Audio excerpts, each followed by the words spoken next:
Hi, this is Anthony and Savannah from Sugarcane Jane, and you are listening to Retrospectives with John Broughton on KC Radio 97.7 FM.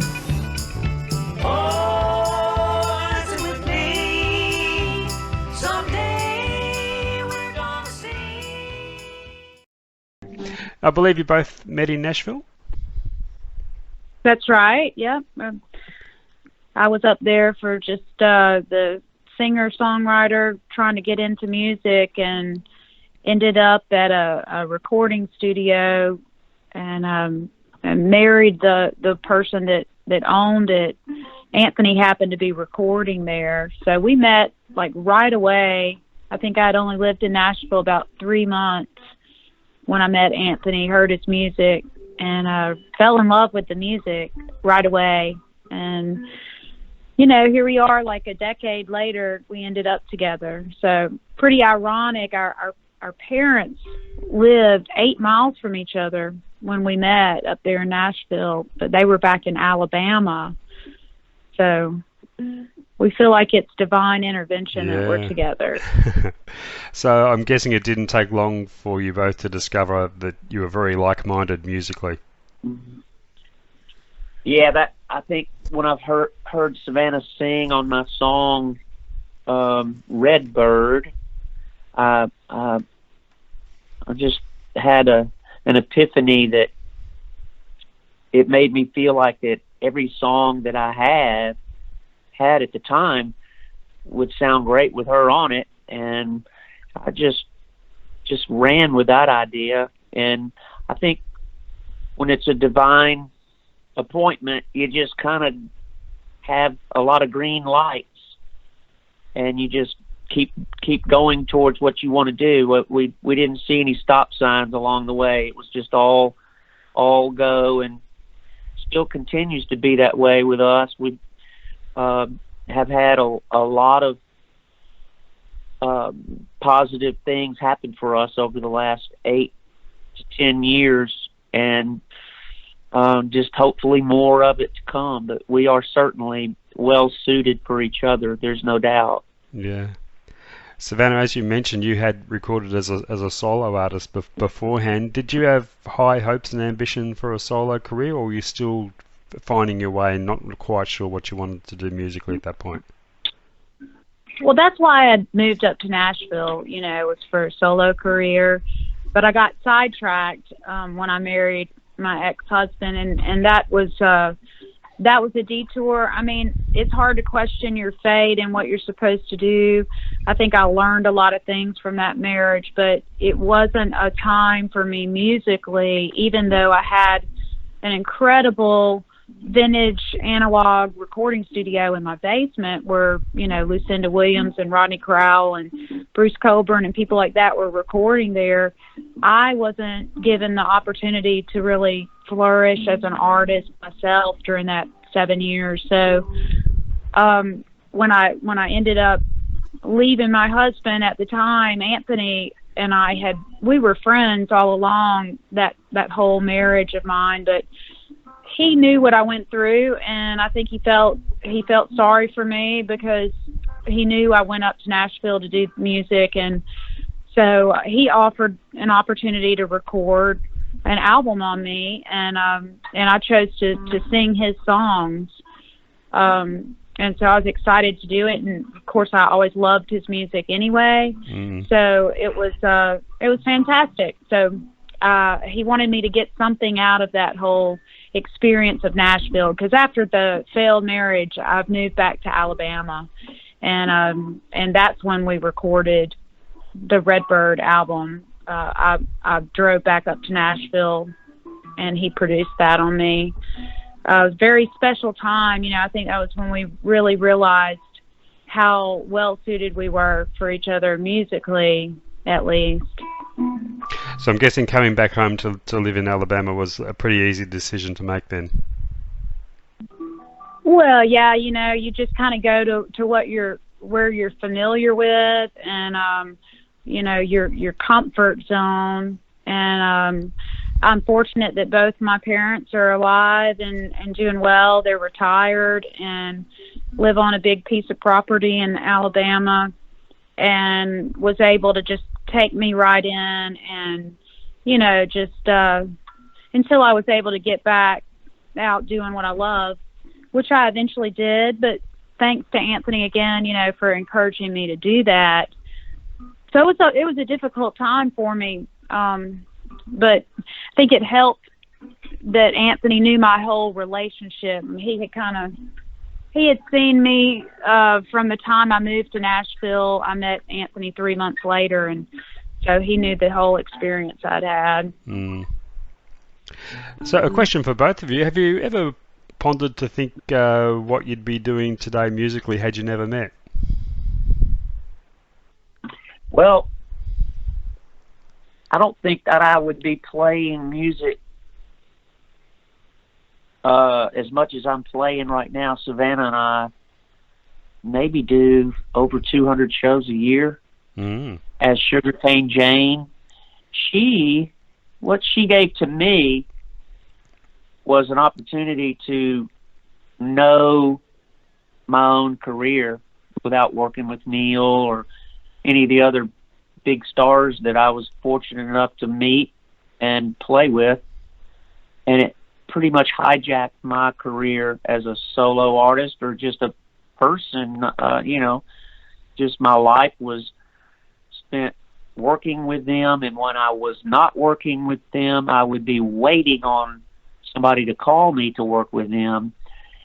And in my spare time, instead of playing music for people, I wrote songs all the time. And so I would just stay in my studio, and as a result, that's where all my close to 400 songs, I guess, come from. Not all of them are great or anything, but, I did spend a lot of time writing.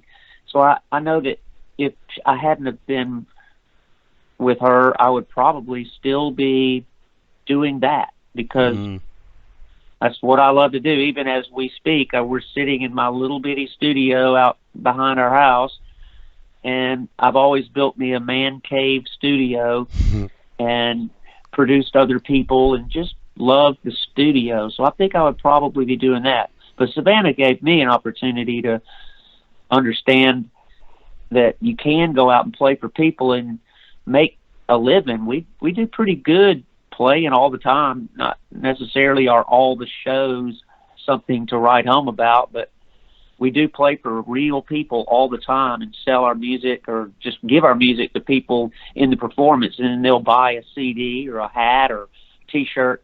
So I never knew what a tip jar was. She stuck a Sugarcane Jane sticker on a iced tea mug and put it out front, and all of a sudden, it's like, wow, people were walking up, putting money in the tip jar. It was an interesting concept, instead of just, playing for whatever the club was going to pay. She's a marketing person, and so she built Sugarcane Jane off of her skills as an organizer and just a vision. So that she's drugged me through positive gain for my own personal life. That's just, I guess that would be my answer. Yeah. Talking about your time with Neil Young, Anthony, I read a quote of yours saying you described yourself as a servant to Neil at the time. Did it feel like that at the time, or is that something you've felt now with the benefit of hindsight to look back on that period? A servant? Yeah. I don't think he would have treated me that way. I think my own view of myself was that, probably. Yeah. I wouldn't think that now. I'd probably be real quick to tell him where to go if I didn't like what was happening. I'm 61 years old, so I started with him when I was 24 and didn't know anything about the road or rock and roll. I was just a kid from Alabama and grew up playing bluegrass and just, the lighter side of music. And Neil can be, a pretty heavy guy. I mean, there's no doubt about it. And so I was 24 years old, and I was playing with iconic sidemen to the likes of Tim Drummond, Carl Himmel, and Spooner Oldham, and Ben Keith, Rufus Thibodeau. Those were some heavy hitters, all their resumes or whatever their accolades of what they had done in their lifetime as musicians were just enormous. And I didn't have anything, I'm not at that time, but, I've got a pretty good thing going now after 45 years. But at the time, I was just the little dog in the pack of big dogs. And so they treated me that way. And I think that being from Alabama and being a nice person, I guess I could be an asshole. There is no doubt about it. But my parents, they just kind of taught me to be nice, and so I yield. I yield to others when I see something happening to where somebody's got to give.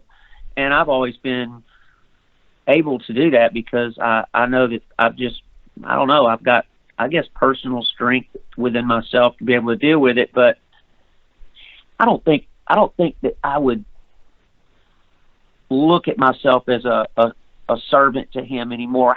However, I do remember after the shows, even when we were playing in Europe here in the last, 2009, we were playing all over everywhere, and you know how a tour is, we go and play and whatever. But after the show, we'd all be sitting back in the dressing room, and I got in the habit of like, hey, Peggy, you want a salad? And I'd go make her a salad, and Neil's like, hey, get me one too. So I just made him a salad, or got him a plate of food or whatever. And so I think when you're nice like that to people, they see a weakness in you. And I think that I fed that whole thing. It's not his fault. It's mine. So he even told me, you're too nice. And I understand that now that I'm not with him, but I didn't at the time. I couldn't fathom being too nice. Yeah. But I understand what he's talking about, Another major artist you toured with was Steve Winwood. How did he compare as a band leader? They're totally opposite. I actually compared the two in an interview one time, and I said it off the top of my head, and I didn't mean it to be insulting to anybody, and I don't know that it was taken that way or if they even ever heard it. But my image of Steve would be a mountaintop, and Neil is a deep cave. I think that they're just the opposites. Steve is out in the open. He's like, you can go hang with him, have a beer. I went on vacations with his family. I knew his dad. I've written songs with him. That was a season in my life with Steve. We're not necessarily hanging out anymore, but I talked to him occasionally. He played here in Birmingham, Alabama, and he invited Savannah, and we let the two of us open for his show.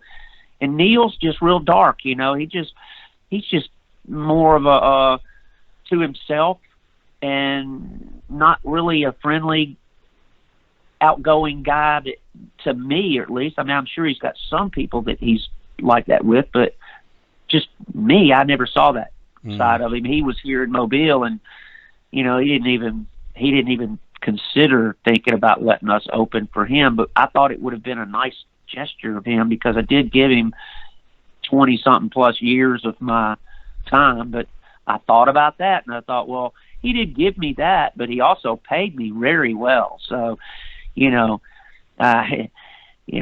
he once again, he's kind of a smart guy. He paid me a lot of money to work with him, so he didn't owe me anything else. So, and he didn't. You know what I mean? I understand things better now, being 61. I've been a person that had a chip on my shoulder about him for a long time, and I'm a guy that believes in God. Like, God, please relieve me of this thing that keeps eating at me about how he treated me. And eventually it just kind of like went away because I saw the fault in myself and how I presented myself to him. And voila, there it is. My relief came because I could only look at myself and how I reacted to what was given to me, and it wasn't necessarily always great. So I don't blame him for anything. He's a masterful songwriter and a great band leader, and very successful.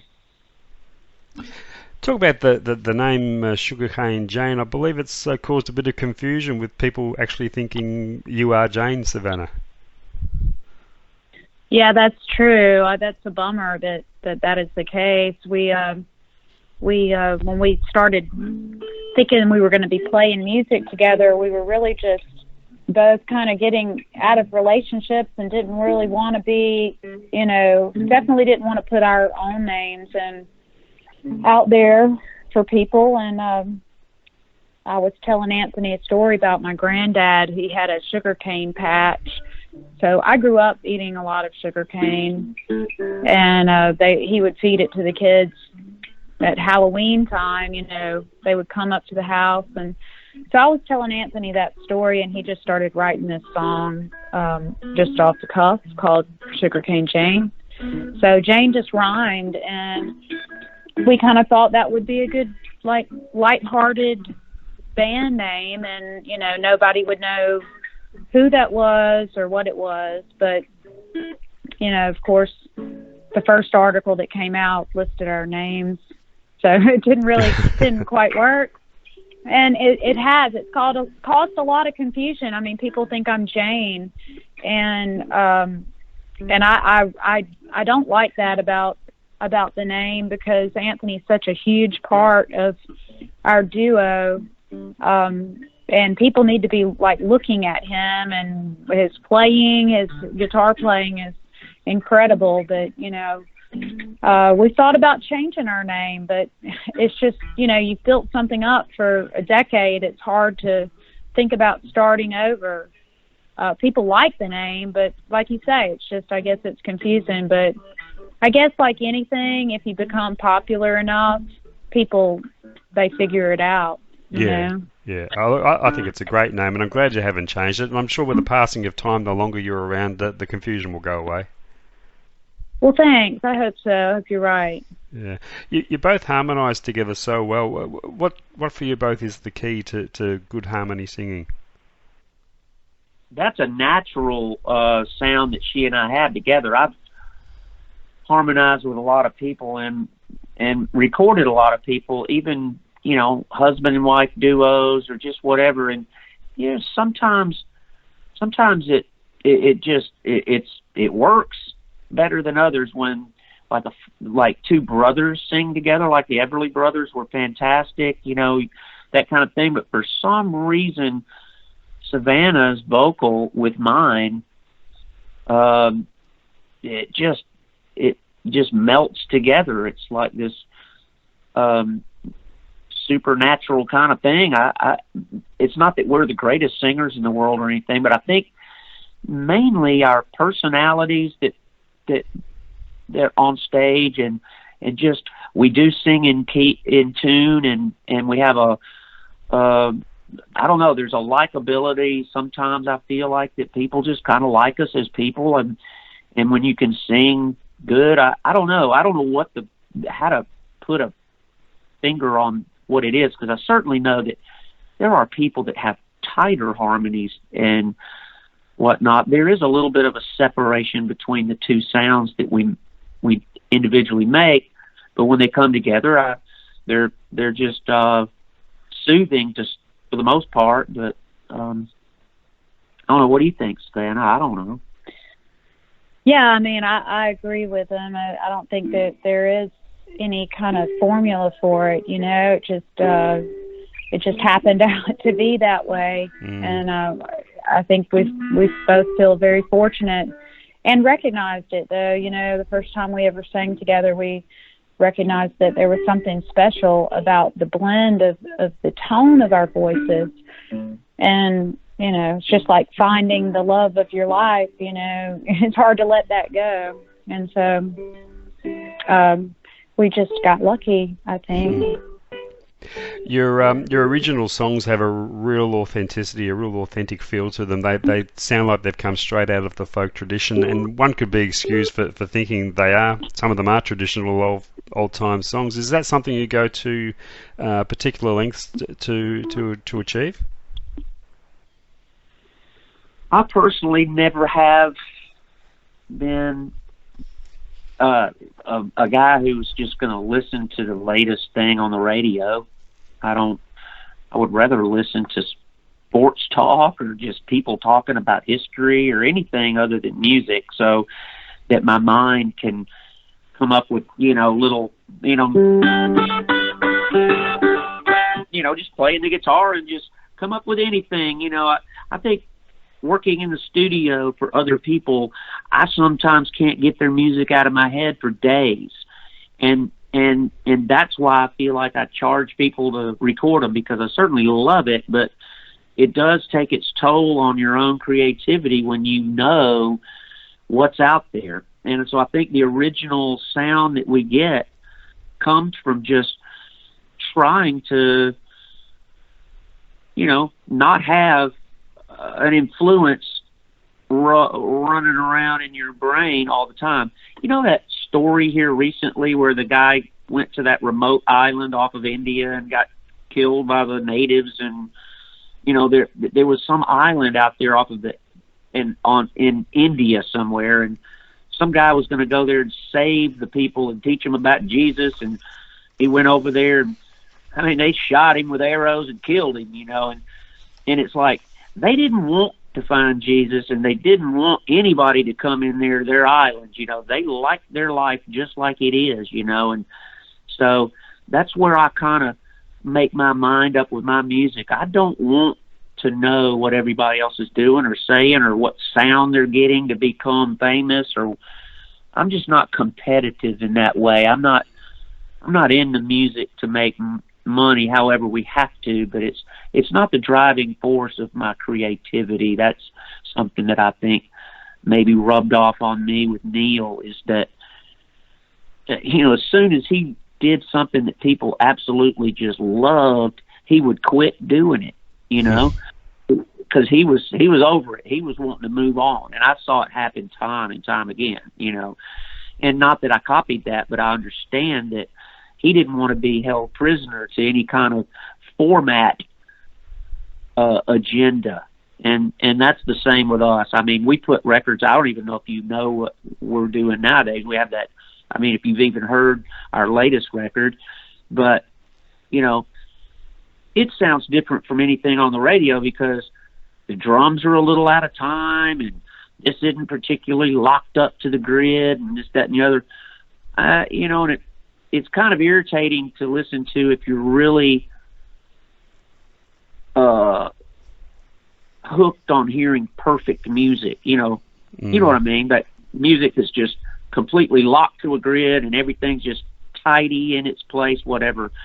We don't usually use a click track or anything. We'll just make the music and add stuff to it. So it's going to sound different just from the way we approach it in the studio. It's more of a homespun sound, if you will. Even though we have really good equipment, we just don't try to perfect it. Yeah, and that's wonderful that with all there is modern day recording technology available to tidy up recordings and give them a more modern feel, but it's great that you avoid the temptation to do that, because what you're left with is something that's very real.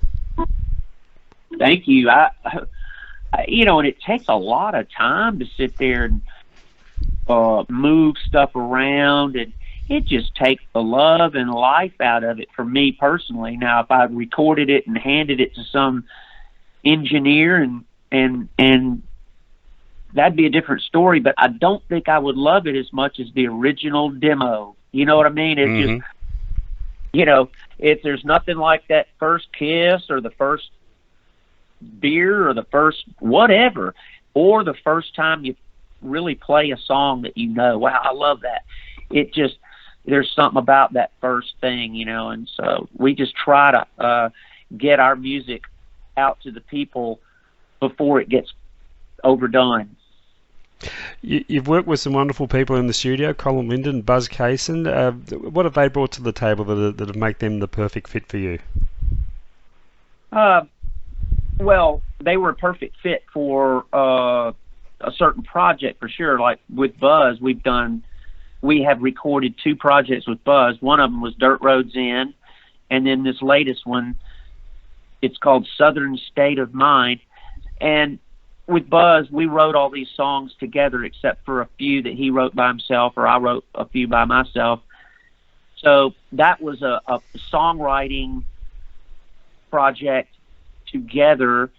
And as a friend, Buzz has helped me out through some hard times. So we just forged a musical relationship through life circumstances. With Colin, he's a master at playing the guitar, at producing, and he's just somebody that I thought would be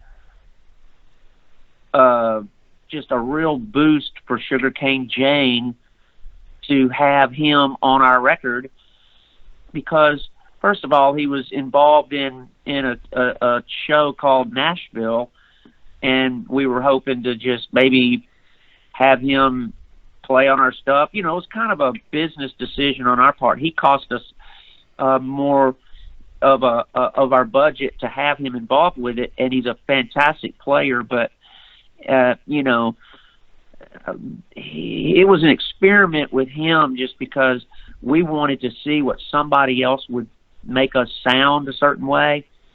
But we found that ultimately, whether it's working with Buzz or with Colin, when it's just me and Savannah, that's where we get the real Sugarcane Jane. It's just with the 2 of us, and it's not any more evident than on our first recording that we ever did. It was just 2 cheap microphones done in a little house we were living in at the beach in Orange Beach, Alabama, and we put this thing together. It was just so primitive recording, and it's one of our favorites because it's no overdubs. It's just the 2 of us singing and playing, and it's really a beautiful record. Mm. I think that's what yeah. Buzz Cason is looked upon very fondly down here in Australia. He had a wonderful run back in the late 60s, early 70s, where Australian bands were going to his songs and covering his songs quite successfully. So he's someone who's deserving of a lot more recognition than he gets, I've always thought. Oh, there's no doubt about it. I mean, I could go to many interviews that we've given here in the last couple of years, and just most of the interview we just sang his praises because he does deserve it. He's just he's like the most incredible Forrest Gump of the music business, as I am. I've been very fortunate, but Buzz has been, you can't believe. I mean, the dude had John Lennon, the Beatles were singing one of his songs. We were riding up the highway and heard John Lennon and just the Beatles singing one of his songs, Soldier of Love, live at the BBC. And, he's had songs cut by Pearl Jam and just U2. And it's just amazing, all of the songs that he's had recorded. So there's no doubt the guy deserves a lot more credit than he gets. You do a few covers as well in your repertoire. What do you look for in a song that makes it right for the Sugarcane Jane treatment? Well, the first thing I would say is that we do a few songs from Neil because, I played with Neil for off and on for all those years, and I like his music, and we do the standard songs that just kind of get us through an evening where they said, hey, can you play some Neil? And so we actually do a version of Everybody Knows This Is Nowhere, and people really love that. We'll do an Old Man, or just the songs that people love of his, and we'll do Mr. Soul or things like that. And then with Steve Winwood, we'll do Can't Find My Way Home. We'll every now and then we'll do a Dwight Yoakam song, maybe 1,000 Miles from Nowhere, and we'll do just songs. We'll do some Simon and Garfunkel. We do songs of the yesteryear. I mean, I'm 61, so I love those songs like the Simon and Garfunkel and the Mamas and the Papas, and we do a really good version of that that song. What's the name of it? California Dreaming. California Dreaming. Just the two of us. We make it sound really good, and we do it in a medley that has California Dreaming, and then it comes out of that into Mr. Soul, and then out of Mr. Soul, or it goes into Mrs. Robinson, and then Mr. Soul, and then back into Mrs. Robinson. It's just kind of about a 7 or 8 minute medley of those 3 songs that we play it a lot because people love it. So our song, There Is a Time, is a good song that we do. And so basically I don't think that because we have 3 young children that are 8, 6, and 3, we don't have a lot of time for learning new material. So we usually just draw from whoever Anthony's played with in the past, where he pretty much already knows the songs, and I know the songs because I've just heard them, or just something that we both love, like you said, from past years that we just want to, like, we can easily learn. But I don't think there's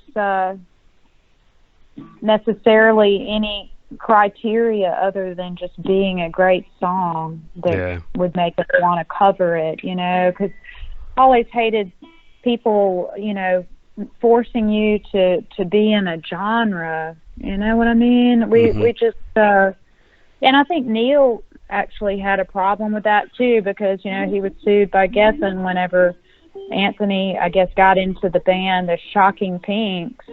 They didn't like Neil changing his sound, but it's just kind of nice to just go where you want to go and just do what you want to do. Yeah. That's the song. You're both involved in another musical outlet as well, Willie Sugarcaps. Can you tell us about that?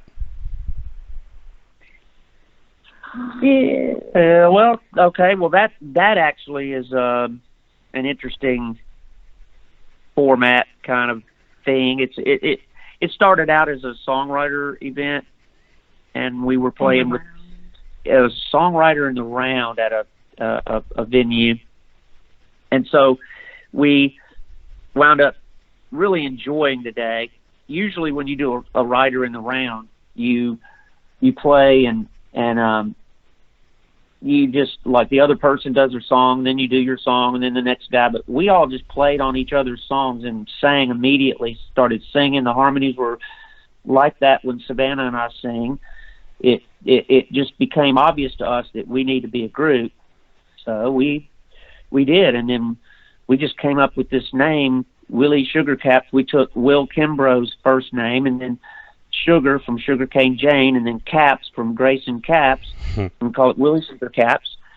And it's also interesting because it's 3 separate fan bases coming together to, fill the room up. We'll have Sugarcane Jane fans and Will Kimbrough fans, Grayson Caps fans, and then all of a sudden you got a hybrid of all those fans, just Willie Sugarcaps fans. So it's an interesting thing. We don't play with them that much, but when we do, it's a brotherhood that we love, and we're all very different in our own personal careers, but when we get together, there's something very special about it. And what's the extent of your touring these days? And has it been easy to find that nice balance between touring life and family life? Well, I think we just, we're trying to tour a little bit more now that the kids are no longer, well, we've still got one in diapers, but no one's breastfeeding. It does make it a little bit easier, as opposed to having the baby with us. We were having to take her to all the shows and have 2 babysitters a night. So, we tour as much as we can. We love what we do, and the kids are expensive, so we're going to keep doing it probably as long as possible.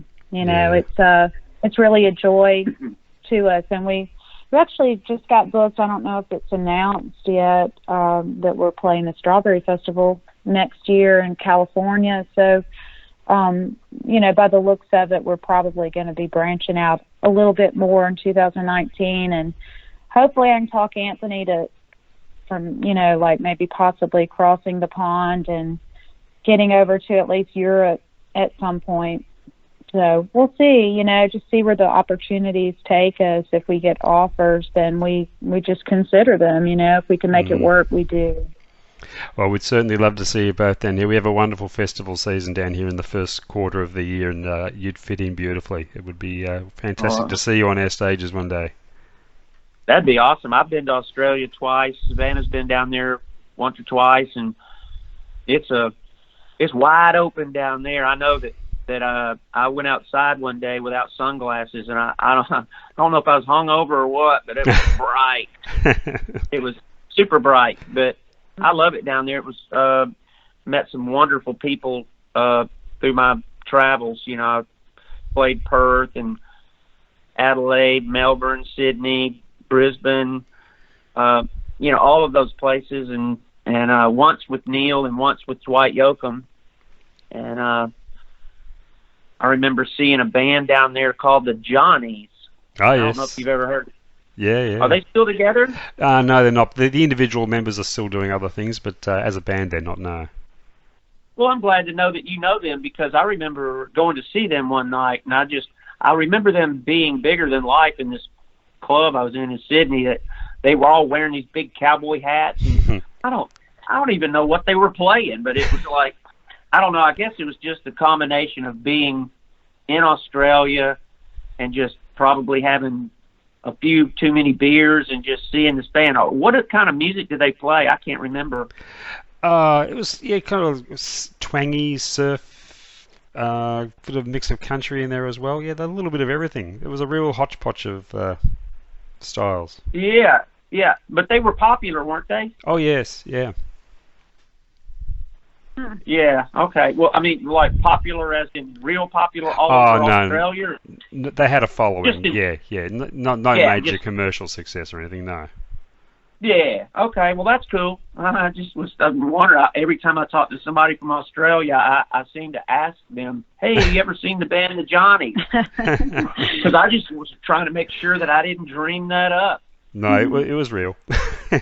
Okay. Cool. And I actually have family over in Australia in Sydney, so oh, do you? Yeah. So I would love to get that way again, for sure. Fantastic! There'd be an audience here waiting for you for sure. That would be awesome. Hey, thank you both so much for your time. It's been a real treat catching up with you. Thank you, John. Are we going to ever be able to hear or see this interview? How will you put it out? Well, when it goes to air, I'll send you a link and you can have a listen. That'll be great. I love it. Well, thank you so much. We enjoyed talking to you. My pleasure indeed. And we're sitting here waiting for Sugarcane Jane in Australia to be awesome. All right. Well, we'll start polishing up our boat. We're on our way. Fantastic. Thank you, John. Thank you both so much. Take care. You too. Merry Christmas. Merry Christmas Bye. to you. Okay, bye-bye. Yep. Bye-bye.